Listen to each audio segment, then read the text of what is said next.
warahmatullahi wabarakatuh. Sampurasun. Nepangkeun wastapun Fitria Musdalifah di kelas 10 IPS hiji. Sim kuring di dieu bade ngadongeng anu jejerna Sireum jeung Japati. Kacaritakeun aya hiji sireum rek nginum kasisi walungan. Keur ngarayap kahandap manehna ti soledad. Pluk ragrag kana cai. Hadena caina rada ngeuyeumbe palebah dinya mah. Tapi keukeuh bae ari ngojai mah manehna teu bisaeun. Sireum gegeroan. Tulung! Tulung! Urang rek tikereuleup. Tulungan! Kabeneran aya Japati keur cindeuteun dina dahan kai anu nyodor ka walungan. Kadengeun sireum gegeroan menta tulung. Barang ngareret kahandap katenjoeun sireum keur kokosehan. Japati karunyaeun langsung geleber hiber bari ngegel daun salambar.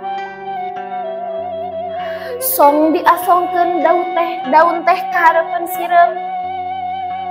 Sireum tuluy muntang kana daun. Daun dibawa ku Japati ka darat. Sireum pohara nganuhunkeunana ka Japati anu geus ngalepaskeun manehna tina mara bahaya. Dina hiji wanci Japati keur cindeuteun deui dina dahan kai anu nyodor ka walungan tea. Sireum anu baheula ditulungan ku manehna oge kabeneran aya nah handapeun tangkal.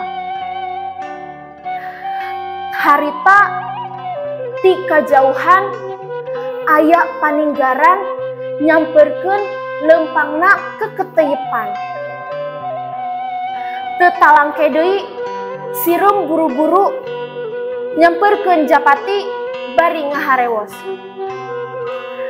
Heh Japati, buru-buru gerah hiber. Tuh aya paninggaran keur ngintip. Paninggaran geus ngawengkon bedilna. Teu lila Japati buru-buru geleber hiber. Isukna Japati papanggih deui jeung sireum. Ceuk Japati, nuhun pisan sakadang sireum, kuring geus ditulungan ku anjeun leupas tina balai. Jawab sireum,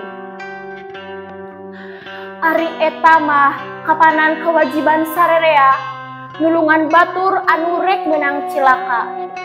Komo ieu mah kuring ayeuna hirup keneh teh kulantaran ditulungan ku sampean. Tah kitu lakon jeung sireum jeung Japati anu silih akur jeung silih tulungan. Tur nuhun. Wassalamualaikum warahmatullahi wabarakatuh.